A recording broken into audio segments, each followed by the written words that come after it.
Bismillahirrahmanirrahim. Assalamualaikum warahmatullahi wabarakatuh. Alhamdulillah ala ihsani wa syukru lahu ala taufiqihi wa amtinani. Asyhadu an la ilaha illallah wahdahu la syarika lah ta'ziman li sya'nih.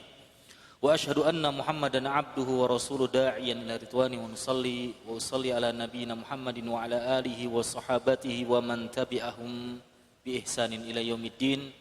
Qala Allah Ta'ala fil Qur'anil Karim, ya ayyuhalladzina amanu taqullaha haqqa tuqatih wa la tamutunna illa wa antum muslimun. Allahumma 'allimna mimma yanfa'una wanfa'na bima 'allamtana wa zidna 'ilman. Amma ba'd. Ma'asyiral muslimin, ikhwah wa akhwat rahimani wa rahimakumullah. Alhamdulillah pada kesempatan malam hari ini kita bisa kembali bermajlis di tempat yang insyaallah mulia ini, yaitu Masjid Allah Subhanahu wa Ta'ala, untuk melanjutkan mengkaji kitab yang mulia, karena kitab ini berisi tentang akidah Ahlus Sunnah wal Jamaah yang ditulis oleh seorang imam yang agung, yang besar, seorang imam senior dalam mazhab Hambali. Dia adalah Muwaffaquddin Abdullah bin Ahmad bin Muhammad Ibnu Qudamah Al-Maqdisi rahimahullah ta'ala, yang mana beliau menulis kitab yang bagus dalam masalah akidah yang dinamakan dengan Lum'atul I'tiqad, yang mana pada pertemuan yang lalu kita telah membahas muqaddimah, pendahuluan yang disampaikan oleh Syekh Muhammad bin Shalih Al-Utsaimin sebelum beliau mensyarah kitab Ibnu Qudamah. Jadi sebelum Syekh Muhammad bin Shalih Al-Utsaimin mensyarah, menjelaskan apa yang ditulis oleh Imam Qudamah dalam kitabnya Lum'atul I'tiqad, beliau memberikan gambaran kepada kita bagaimana cara kita memahami nama dan sifat Allah. Jadi Allah itu punya nama, Allah itu punya sifat. Apa urgensi kita memahami nama dan sifat Allah? Sangat penting. Apalagi dalam masalah sifat.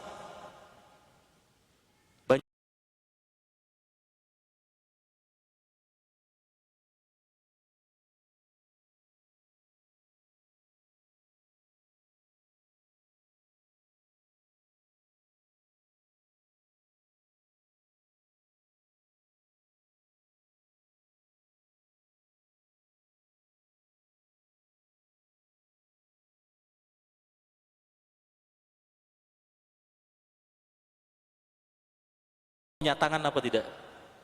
Itu kan pertanyaan simpel ya? Tangan Allah itu adalah sifat. Allah punya wajah, wajah Allah itu sifat. Allah punya tangan, bahkan tangannya dua, itu sifat Allah. Kita tanya orang awam, Allah punya tangan?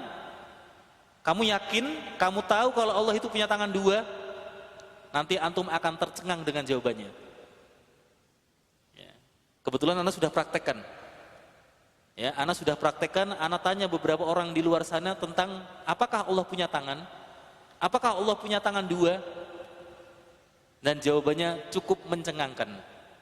Membuktikan masyarakat kita di luar sana masih banyak yang belum memahami sifat Allah dengan tepat, kalau tidak mau dikatakan salah. Oleh maka itu penting kita belajar nama dan sifat Allah. Kemarin sudah kita sampaikan, Syekh Muhammad bin Shalih Al-Utsaimin punya kitab namanya Qawaidul Musla. Qawaidul Musla ini kitab yang ringkas. Dulu waktu kita kuliah kita pelajari sampai habis. Ini berisi tentang kaedah-kaedah memahami nama dan sifat Allah. Dan beliau bawakan di sini 3 saja. Yang sudah kita baca ini, kelihatan ya? Ini yang sudah kita baca. Wajib memahami nama dan sifat Allah sesuai dohirnya.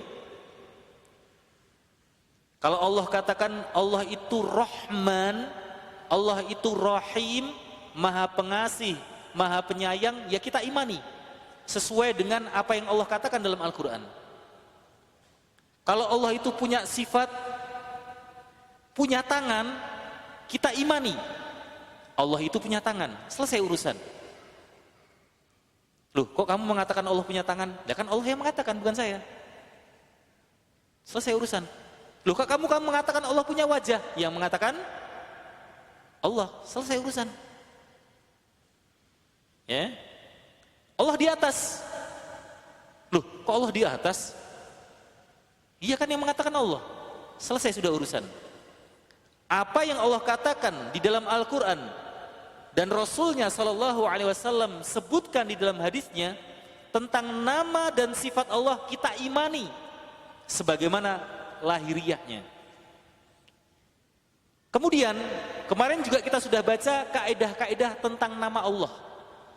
Allah itu punya nama yang baik yang dinamakan dengan Asmaul Husna, dan nama Allah itu tidak hanya 99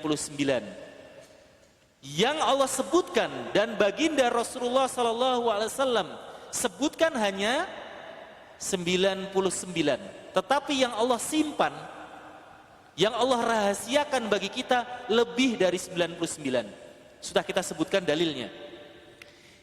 Nah, sekarang masuk kita kepada kaidah yang ketiga tentang sifat Allah.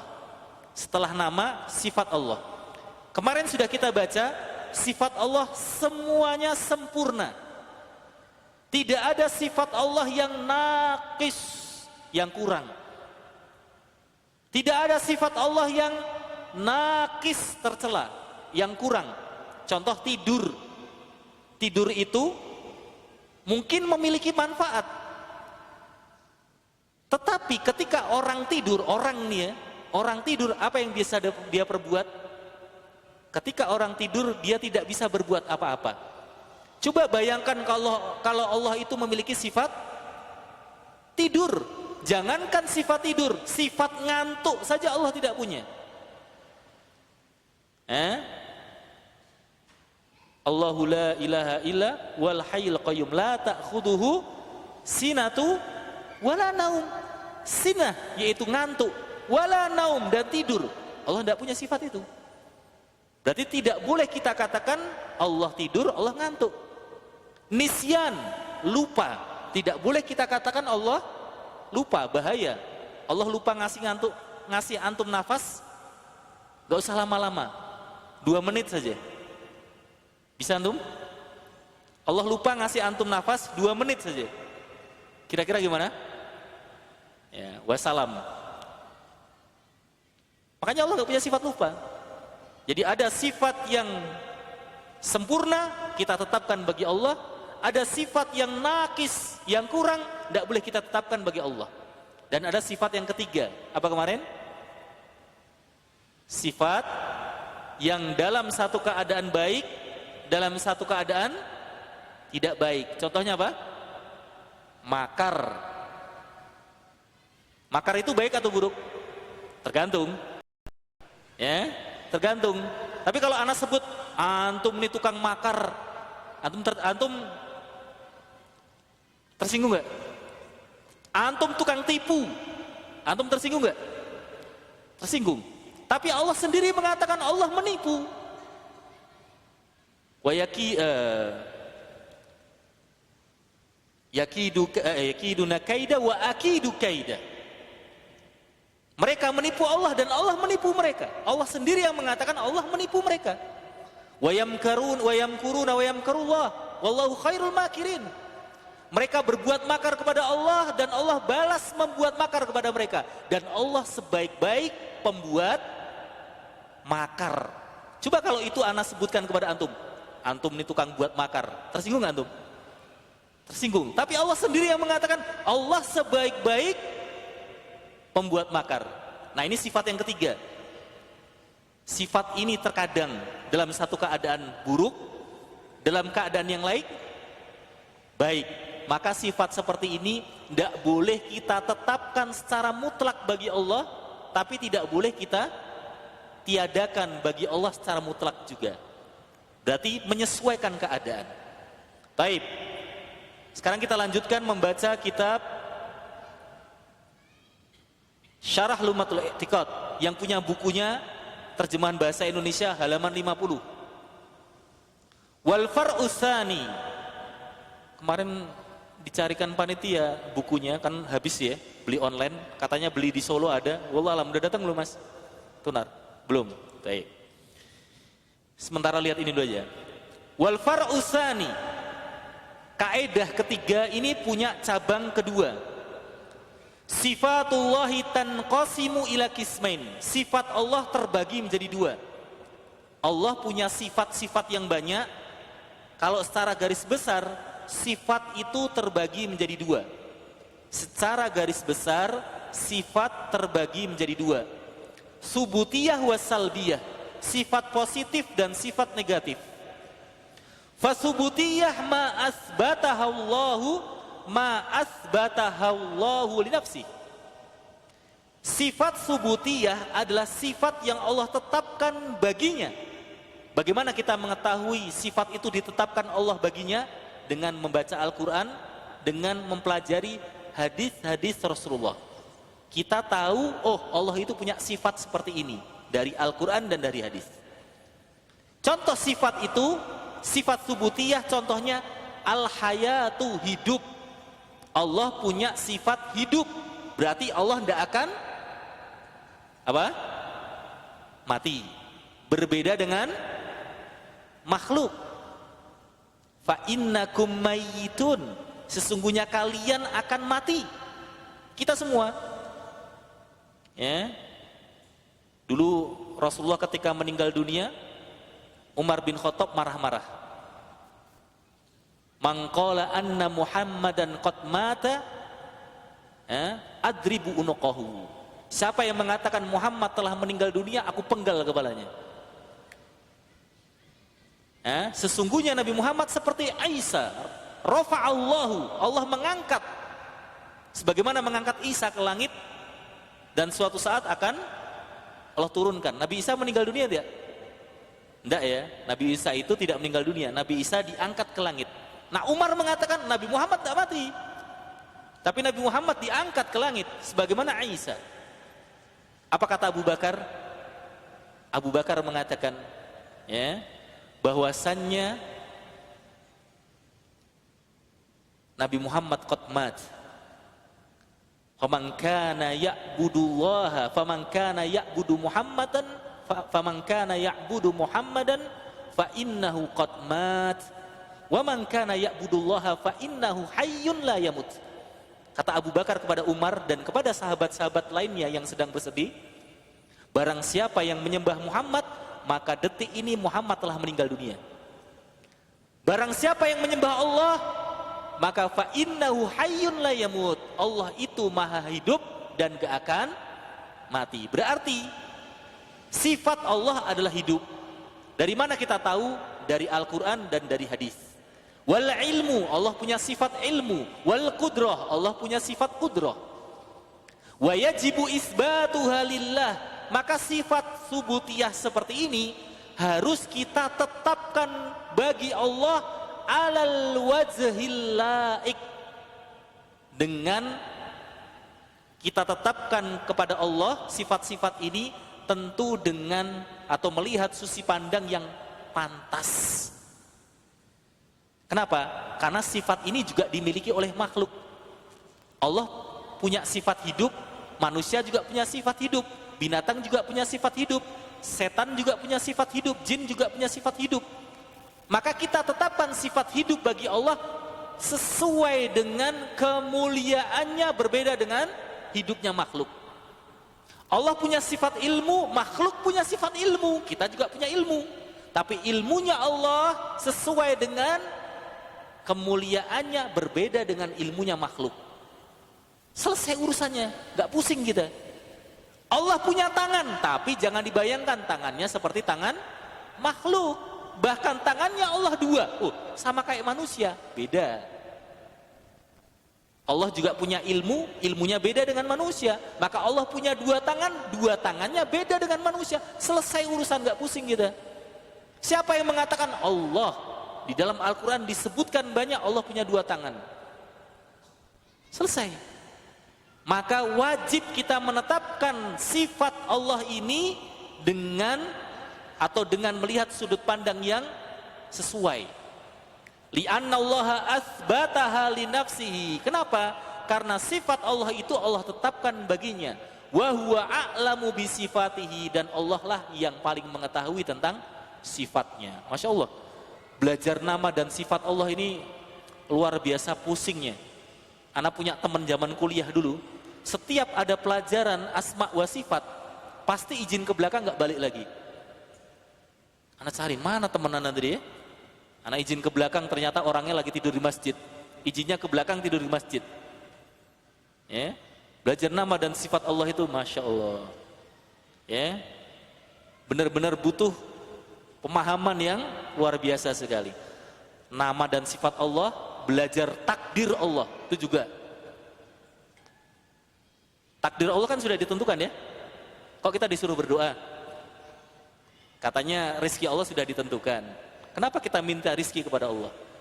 Itu untuk mempelajari itu saja. Itu masya Allah luar biasa. Makanya belajar takdir dan belajar nama dan sifat Allah nggak boleh otodidak. Harus dengan guru. Nggak boleh baca-baca sendiri, bahaya. Ya, ingat di luar sana banyak penyimpangan dalam masalah nama dan sifat Allah. Maka harus hati-hati. Baik, wasalbiyah jenis kedua. Apa tadi artinya? Sifat yang negatif. Ini gampangnya aja bahasanya biar gampang. Salbiyah itu artinya negatif. Hiyallati nafahallahu an nafsihi, yaitu sifat yang Allah nafikan, yang Allah tiadakan bagi dirinya sendiri. Kadzulmi, seperti sifat zalim. Fayajibu nafyuha anillahi li'annallaha nafaha an nafsihi. Maka wajib bagi kita meniadakan sifat-sifat yang negatif ini bagi Allah, karena Allah sendirilah yang menafikan sifat tersebut. Contoh di dalam surat Al-Kahfi ayat 49, wala yadlimu rabbuka ahadan. Allah tidak mendolimi, Rabb kalian tidak mendolimi siapapun. Jadi kalau ada orang masuk neraka, bukan Allah yang dolim. Siapa yang dolim? Ya orang itu sendiri. Sebagaimana iblis masuk neraka selama-lamanya, itu yang dolim bukan Allah. Yang dolim adalah iblis itu sendiri. Dan Allah itu tidak mendolimi siapapun. Berarti sifat dolim itu tidak dimiliki oleh Allah. Ini namanya sifat salbiyah. Tapi ingat, beda antara sifat negatif bagi manusia dan sifat negatif bagi Allah. Kalau sifat negatif bagi manusia, kita katakan Pak Fulan pelit. Apakah bermakna Pak Fulan dermawan? Belum tentu. Kalau kita katakan Pak Fulan pelit, oh, berarti kalau pelit itu bukan dermawan, lawannya pelit dermawan, nggak mesti. Jadi Pak Fulan pelit, Pak Fulan tidak pelit. Apakah makna tidak pelit dermawan? Pak Fulan itu orangnya nggak pelit loh. Apakah itu bermakna dermawan? Belum tentu. Karena dermawan itu adalah orang yang sangat, apa bahasa Jawa nih? Lomo ya, orang yang sangat, ya jor-joran kalau menolong orang lain. Kan belum tentu ya. Tidak pelit itu bukan berarti dermawan. Tapi kalau Allah Subhanahu wa taala dikatakan tidak zalim, harus ada lawannya. Wajib ada lawannya. Makanya di sini dikatakan lakinna yajibu i'tiqadu subuti diddiha lillahi 'alal wajhil akmal li'anna nafya la yakunu kamalan hatta yatadamman subutan. Tetapi wajib kita meyakini lawannya. Dolim apa? Kemudian kita tetapkan kepada Allah dengan penetapan yang sempurna. Jadi kalau kita menafikan sifat Allah, misalnya nih, Allah ya tidak punya sifat dolim, maka kita harus menetapkan lawannya dolim. Apa lawannya dolim? Apa lawannya dolim? Adil. maka kita harus menetapkan sifat adil bagi Allah. Allah tidak punya sifat lupa. Berarti kalau lupa lawannya mengetahui, ingat. Allah tidak punya sifat mati. Berarti kita harus menetapkan lawan mati, apa? Hidup. Jadi sifat yang negatif itu harus ditiadakan bagi Allah, bersamaan dengan itu kita harus menetapkan lawan daripada sifat negatif tersebut.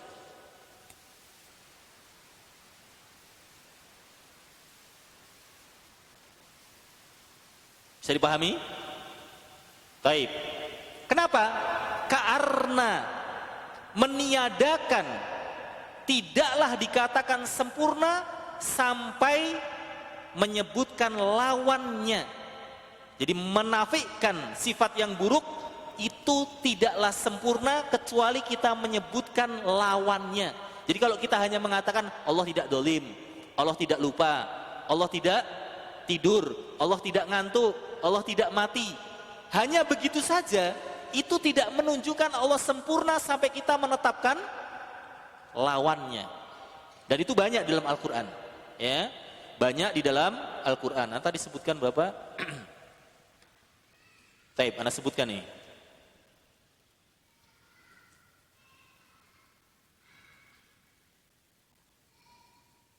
Contoh, wa tawakkal 'alal hayyil ladzi la yamut. Bertawakallah kepada zat yang hidup, ya, yang tidak mati. Sifatnya di sini mati, lawannya mati hidup. Kemudian wa ma kana liyu'jizahu an syai'in fis samawati wala fil ard innahu kana aliman qadira. Dan tiada sesuatu pun, ya, dan tiada sesuatu pun yang dapat melemahkan Allah. Sifat yang ditiadakan adalah sifat lemah bagi Allah. Tapi di akhir ayat Allah menyebutkan apa? Innahu kana aliman qadira. Lawannya lemah apa? Qadir. Qadir itu apa? Maha mampu. Berarti lawan daripada lemah adalah mampu. Nah, jadi itu bedanya sifat negatif bagi manusia dan sifat negatif bagi Allah Subhanahu wa taala. Jadi tidak boleh kita hanya meniadakan sifat negatif bagi Allah tanpa menyertakan lawannya, kemudian kita menetapkannya. Baik. Fayajibu nafyu zulmi anillahi ma'a-i'tiqadi subutil adli lillahi alal wajhil akmal. Maka wajib ketika kita menafikan, meniadakan sifat kedoliman dari Allah, maka harus disertai keyakinan Allah itu punya sifat adil dengan adil yang sesempurnanya. Halaman 50 juga, ya, masih kaidah ketiga, pasal yang ketiga. As-sifatu as-subutiyah tanqasimu ila kismaini, dzatiyah wa fi'liyah. Jadi sifat Allah tadi terbagi menjadi berapa? Dua. Subutiyah dan salbiyah. Subutiyah itu positif, salbiyah itu negatif.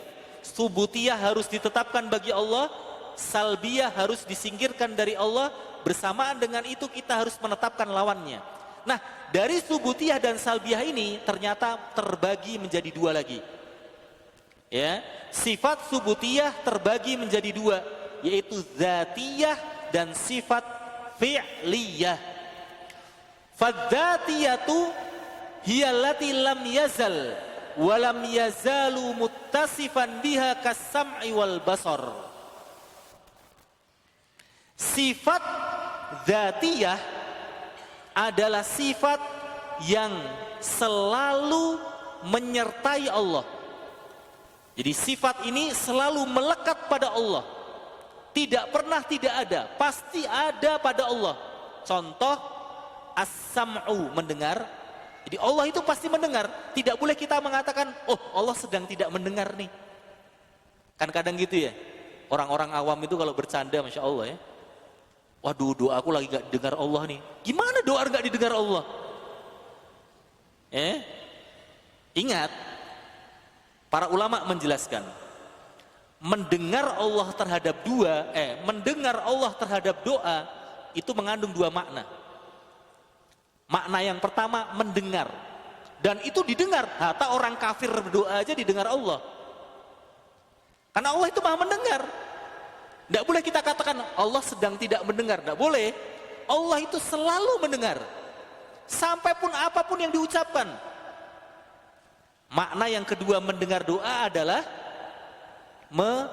mengabulkan. Alhamdulillah doaku didengar oleh Allah. Kan begitu ya? Maksudnya didengar oleh Allah itu apa? Dikabulkan oleh Allah. Makanya kalau kita sehabis ruku, sami Allahu liman hamidah. Apa artinya? Ayo, bacaan sholat itu harus tahu artinya loh. Bahaya nih kalau bacaan sholat tidak tahu artinya. Justru yang membantu kekhusyuan kita ketika sholat itu apa? Mengetahui terjemahan kata per kata yang kita baca ketika sholat. Apa artinya sami Allahu liman hamidah? Sami'a mendengar. Allah mendengar liman kepada yang hamidahu, yang memujinya. Allah mendengar kepada yang memujinya. Ya semua kan memuji Allah, pasti Allah dengar. Nah ini mendengar secara umum yang dimaksud dalam ini. Sifat sama ini maksudnya mendengar, tidak pernah Allah itu berhenti mendengar. Wal basar, wallahu bima ta'maluna basir. Allah itu terhadap apa yang kalian kerjakan melihat. Tidak boleh kita katakan, Allah sedang nggak melihat, nggak boleh. Karena sifat melihat Allah itu selalu, tidak ada stopnya. Itu namanya sifat dzatiyah, sifat yang selalu ada pada Allah dan nggak pernah berhenti, nggak pernah istirahat. Lawannya fi'liyah, hiyallati tata'allaq bi masyiatihi insya'a fa'alaha wa insya'a lam yaf'alha. Nah ini sifat fi'liyahnya Allah ini terkait dengan kehendak Allah. Jadi nggak selalu Allah itu melakukan sifat ini. Kalau Allah mau Allah kerjakan, kalau Allah nggak mau ya Allah tidak mengerjakannya. Contohnya apa? Ya, seperti al-maji wal istiwa, datang, istiwa, di atas langit, di atas ars. Itu sesuai dengan kehendak Allah. Kalau Allah mau Allah istiwa, kalau Allah datang mau datang. Nuzul, sifat turunnya Allah. Yanzilu Rabbuna tabaraka wa ta'ala fi sulusail akhir. Kata Rasulullah, Allah itu turun ke langit bumi di sepertiga malam yang terakhir. Pertanyaannya, Allah turun terus atau sepertiga malam terakhir? Sepertiga malam terakhir. Jangan kayak orang awam ya. Ya enggak lah, Allah turun terus lah. Kan sepertiga malam akhir itu kan muter terus seluruh dunia. Sepertiga malam akhirnya sini, sama sepertiga malam akhirnya Jakarta, sama sepertiga malam akhirnya Malaysia, sepertiga malam terakhirnya Singapura, terus muter. Ada hentinya enggak? Ada berhentinya enggak? Enggak ada kan, nyambung terus kan sepertiga malam itu? Pertanyaannya, Allah berarti nggak pernah di atas dong, turun terus. Itu kalau orang awam pahami kayak gitu. Kenapa? Karena dia membayangkan seperti siapa? Seperti manusia. Pak Budi turun dari lantai 2 di sepertiga malam yang terakhir. Misalkan jam 2:30. Jam 2:30 Pak Budi turun dari lantai 2. Kan begitu ya? Yang dia pahami apa? Ya turunnya seperti turunnya manusia. Habis turun naik lagi. Lah kalau sepertiga malamnya dunia itu berputar, berarti Allah nggak pernah naik. Ini berarti menyamakan antara turunnya Allah dengan turunnya makhluk. Ya, ini salah ini. Ya pemahaman seperti inilah yang harus kita benarkan. Makanya belajar asma dan sifat Allah Subhanahu wa taala. Taib. Takallam. Berbicara. Pertanyaannya, Allah bicara terus enggak? Eh? Atau kalau Allah mau Allah berbicara, kalau Allah mau tidak berbicara. Yang mana? Yang pertama atau yang kedua? Yang pertama, Allah berbicara terus, berfirman terus. Atau yang kedua, kalau Allah mau Allah berbicara, kalau Allah mau Allah tidak berbicara. Yang mana? Yang pertama atau yang kedua? Yang kedua.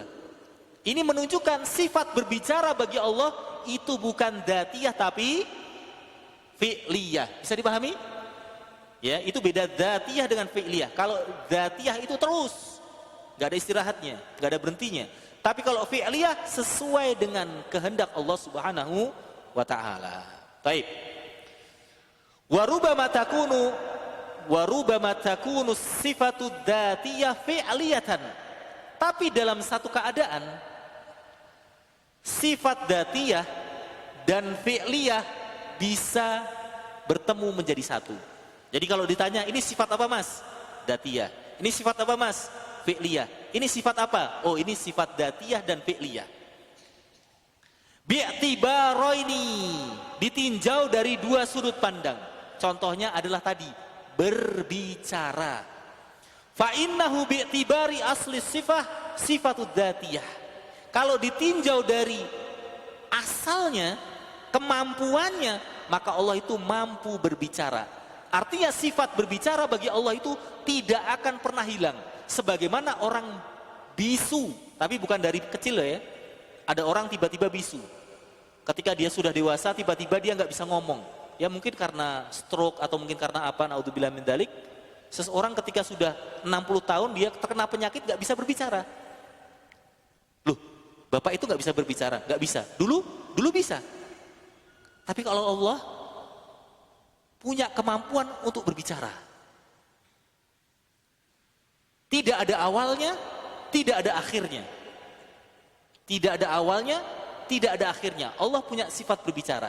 Tetapi kalau ditinjau dari kehendaknya, Allah itu nggak berbicara terus. Kadang berbicara, kadang tidak. Ini menunjukkan berarti kalau ditinjau dari dua sudut pandang, bisa bertemu antara dzatiyah dan fi'liyah. Taib.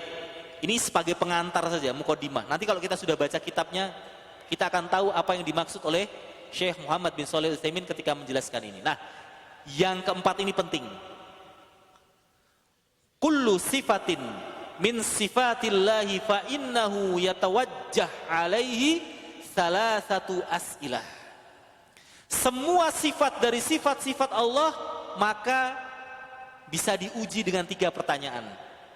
Yang pertama, hal hiya haqiqatun walimada. Jadi kalau ada sifat Allah, maka kasih pertanyaan.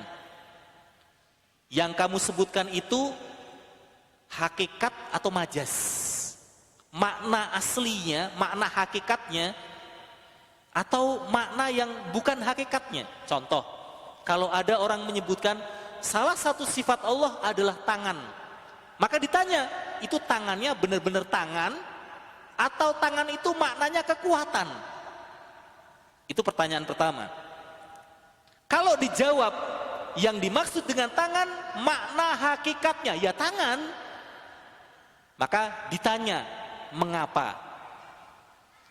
Pertanyaan kedua, hal yajuzu takyifuha, boleh nggak tangan Allah itu dibagaimanakan?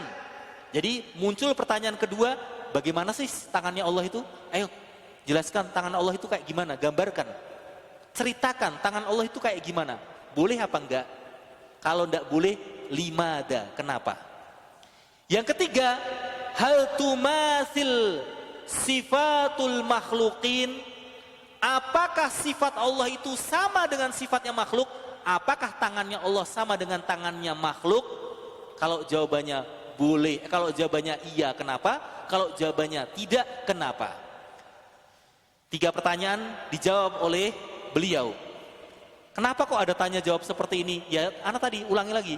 Di masyarakat kita, orang awam, kebanyakan kena di bagian ini. Kita jelaskan. Pertanyaan pertama, apakah sifat Allah itu hakikat atau itu hanya ya semacam majas? Ya. Kita kan belajar waktu zaman bangku sekolah, di pelajaran bahasa Indonesia ada majas personifikasi, majas hiperbola. Majas personifikasi itu mengumpamakan benda mati seperti benda hidup. Nyiur itu melambai-lambai. Yang melambai-lambai itu apa? Kan tangan ya. Kok bisa nyiur itu melambai-lambai? Berarti kita mengumpamakan benda mati itu seperti benda hidup. Nah, apakah tangan Allah itu makna tangan sebenarnya atau makna majas? Maka beliau jawab, na'am, hakikiyah. Makna sifat Allah itu memiliki nama, memiliki makna yang hakikiyah, bukan majas. Li'annal asla fil kalam al-hakikiyah. Karena hukum asal ucapan orang itu adalah hakikiyah. Fala yu'dalu anha, tidak boleh kita berpaling dari makna hakikiyah kepada makna selainnya kecuali dengan dalil yang sahih yang menunjukkan akan hal tersebut. Ya. Jadi kalau makna kata itu kalau kita dengar dari seseorang ya, seseorang mengucapkan sesuatu, maka hukum asalnya kita pahami sesuai dengan yang dia ucapkan. Baik. Yang kedua, boleh enggak membagaimanakan sifat Allah? Wajah Allah, boleh nggak kita tanya, wajah Allah emang kayak gimana sih? Wajah Allah itu bulat atau kotak atau persegi, boleh nggak? Jawabannya, la yajuz, nggak boleh. Tangan Allah itu seperti apa sih? Ayo sifati tangan Allah, punya jari 5, panjangnya seberapa, boleh apa tidak? La yajuz, nggak boleh. La yajuzu takyifuha liqaulihi ta'ala la wala yahituna bihi ilma. Tidak boleh kita membagaimanakan sifat Allah. Apa dalilnya? Firman Allah Ta'ala, wala yahituna bihi ilma. Tidak bisa ya, ilmu manusia, ilmu malaikat, ilmu siapapun meliputi Allah Subhanahu wa Ta'ala. Artinya ilmu kita ini gak sampai untuk mendefinisikan sifat Allah. Gak bisa kita menggambarkan Allah itu seperti apa, tangannya seperti apa, wajahnya seperti apa. Gak bisa, otak kita tidak nyampai. Wali annal aqla la yumkinuhu idraku kaifiyati sifatillah. Karena akal kita ini gak mungkin untuk menggapai bagaimana sifatnya Allah. Pertanyaan ketiga, apakah sifat Allah itu seperti sifatnya makhluk? Ini beda loh pertanyaan pertama dengan kedua. Pertanyaan kedua itu namanya takyif, membagaimanakan Allah. Kalau pertanyaan ketiga ini namanya tamtsil. Kalau kita tanya orang, kamu kenal Pak Ahmad gak? Wah, kenal Pak Ahmad. Pak Ahmad tuh kayak gimana sih? Coba ceritakan. Oh, Pak Ahmad itu punya kumis tebal, hidungnya mancung, kulitnya putih, ya. Mukanya ya, matanya agak-agak sipit, jenggotnya panjang, ya panjangnya kira-kira segini. Itu namanya takyif, membagaimanakan. Tapi kalau tamsil itu ada perbandingannya. Oh Pak Ahmad itu mukanya hampir-hampir mirip dengan Pak Ali. Antum tahu Pak Ali kan? Ya, mukanya hampir mirip-mirip dengan Pak Ali. Itu namanya tamsil.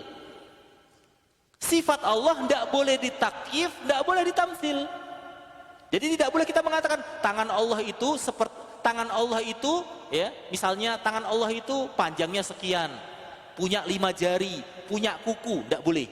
Itu artinya kita membagaimanakan sifat Allah, menggambarkan sifat Allah tidak boleh. Dan tidak boleh tamsil. Tamsil itu menyerupakan sifat Allah dengan makhluk. Oh, tangannya Allah itu seperti tangannya manusia, tidak boleh. Dua ini tidak boleh, takyif tidak boleh, tamsil tidak boleh. Apa dalilnya? Laisa kamitslihi syai'un. Tidak ada yang semisal dengan Allah sesuatu apapun. Tidak ada sesuatu apapun yang menyerupai Allah Subhanahu wa Ta'ala. Allah sendiri yang mengatakan. Berarti baik tangannya, wajahnya, apapun tidak ada yang menyerupai Allah Subhanahu wa Ta'ala. Jangankan Allah dengan makhluk. Makhluk dengan makhluk aja tidak sama. Tangannya kita dengan tangannya kera sama apa tidak? Jenengan mau disamakan tangannya dengan tangan kera? Kan tidak mau. Jangankan antar makhluk, sesama jenis saja, manusia dengan manusia tangannya nggak sama. Tangan kula kalian tangan jenengan pasti ada bedanya. Pasti ada bedanya. Apalagi tangannya Allah dengan makhluk. Maka tidak boleh kita menyerupakan tangan Allah dengan tangan makhluk. Wali annallaha mustahiqqun lil kamalil ladzi la ghayata fawqahu fala yumkinu an yumathilal makhluk li'annahu naqis. Karena Allah itu berhak atas kesempurnaan yang tidak ada yang atasnya lagi. Kadang kita lihat, wah itu di atas tuh, lihat tuh, tinggi banget. Di atas yang tinggi itu masih ada yang tinggi lagi. Tapi kalau Allah itu tidak ada yang atasnya lagi, sudah nggak ada. Dari sempurnanya sifat Allah, tidak ada lagi yang di atasnya. Kita seringkali memuji seorang, Masya Allah, fulan ini IPK-nya, fulan ini IQ-nya 125 superior. IQ-nya 125, IP-nya 40, 4 ya. Berarti kan mumtaz ya. 4 itu kan berarti sempurna IP-nya. Pinter banget ini. Tapi ingat, pinternya dia pasti ada yang lebih pinter. Tapi kalau sifat Allah enggak. Sifat Allah itu sudah paling sempurna, di atasnya enggak ada lagi. Fala yumkinu an yumathil, enggak mungkin mengumpamakan sifat Allah dengan sifat makhluk, karena sifat makhluk itu naqis. Sifat Allah, sifat makhluk itu apa? Pasti ada kekurangannya. Wal farqu bainat tamtsili wat taqyifi anna tamtsila dzikru kaifiyatis sifati muqayyadah bi mumatsil wat taqyif dzikru kaifiyatis sifah ghairi muqayyadah bi mumatsil. Tadi sudah kita sebutkan bedanya takyif dengan tamtsil. Kalau takyif itu membagaimanakan sifatnya Allah, ya, membagaimanakan sifatnya Allah tanpa ada perbandingan. Tapi kalau tamtsil membagaimanakan sifatnya Allah dengan perbandingan. Perbandingannya ini, itu namanya tamtsil. Tapi kalau takyif tanpa ada perbandingan. Jadi semacam menghayal. Saya tak ngayal sih, Allah itu kayak apa tuh? Saya tangannya Allah itu kayak apa? Nah, itu namanya takyif. Kita kadang sering kayak gitu ya. Seolah-olah Allah di hadapan kita, kan gitu ya. Kata Rasulullah apa? Ta'budullaha ka'annaka tarahu. Engkau beribadah kepada Allah seolah-olah engkau melihat Allah. Ketika kita membaca hadis ini, ketika kita sholat, seolah-olah kita bayangin Allah itu di hadapan kita, bentuknya seperti ini, bentuknya seperti ini. Tidak boleh itu. Ya, membagaimanakan Allah tidak boleh. Menyerupakan Allah juga tidak boleh. Taib, ini dua hal yang harus kita waspadai. Di sini disebutkan misalu tamsil, contoh tamsil, an yaqulu qail yadullahi kayadil insan. Seperti perkataan tangan Allah seperti tangannya manusia, tidak boleh. Taib. Terakhir, al-qaidah rabi'ah, kaidah keempat. Fima naruddu bihi 'alal mu'attilah. Yaitu bantahan terhadap mu'attilah. Apa itu mu'attilah? Mu'attilah adalah sekelompok orang, humul ladzina yunkiruna syai'an min asma'illahi wa sifatihi. Sekelompok orang yang mengingkari nama dan sifat Allah. Walaupun enggak diingkari semua, hanya mengingkari sebagian, itu sudah dikatakan mu'attilah. Yuharrifunan nususa an dhahiriha, yaitu merubah nas-nas baik Al-Quran maupun hadis, ya, dari zahirnya, dari lahiriahnya. Wa yuqalu lahum muawwalah, sering dinamakan dengan muawwilah. Muawwilah ya. Muawwilah itu dari kata takwil. Sering kita sebut ahli takwil atau ahli ta'til.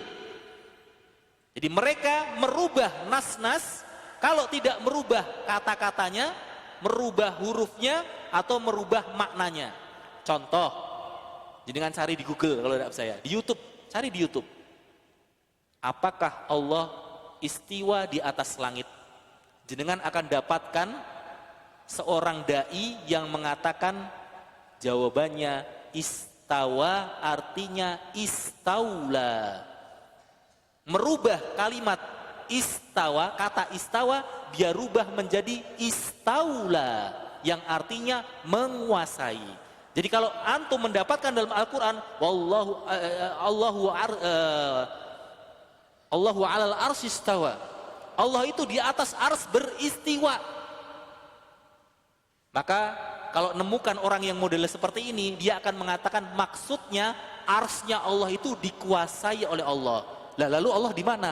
Di mana-mana. Allah di mana? Enggak di depan, enggak di belakang, enggak di samping, enggak di kanan, enggak di atas, enggak di bawah. Bingung toh?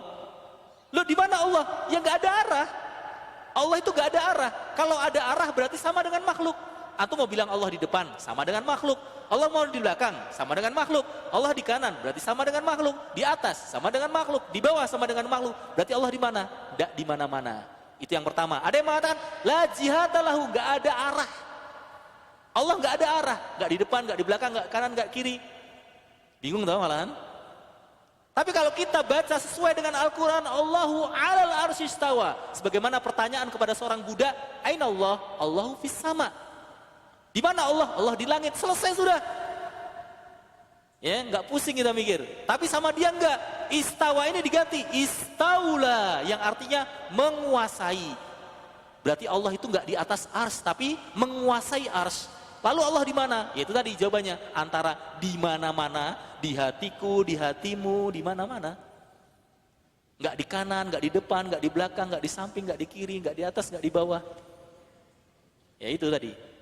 Maka bantahannya kepada orang-orang yang seperti ini, khilafu qauluhum au inna qaulahum khilafu dhahirin nusus. Sesungguhnya ucapan kalian atau ucapan mereka ini menyelisihi lahiriahnya atau dohirnya nas-nas Al-Quran maupun hadis.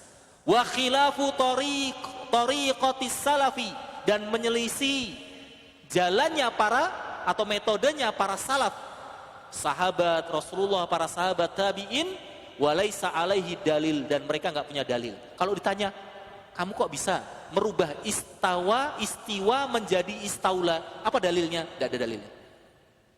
Tidak ada dalilnya. Kamu kok bisa mengatakan tangan Allah itu artinya kekuatan? Apa dalilnya? Tidak punya dalil. Nah kalau kita ditanya, kok kamu mengatakan Allah punya tangan? Oh, baca, terjemahannya ada ini. Tangan Allah, terjemahannya ada. Yad itu artinya tangan, terjemahannya ya tangan.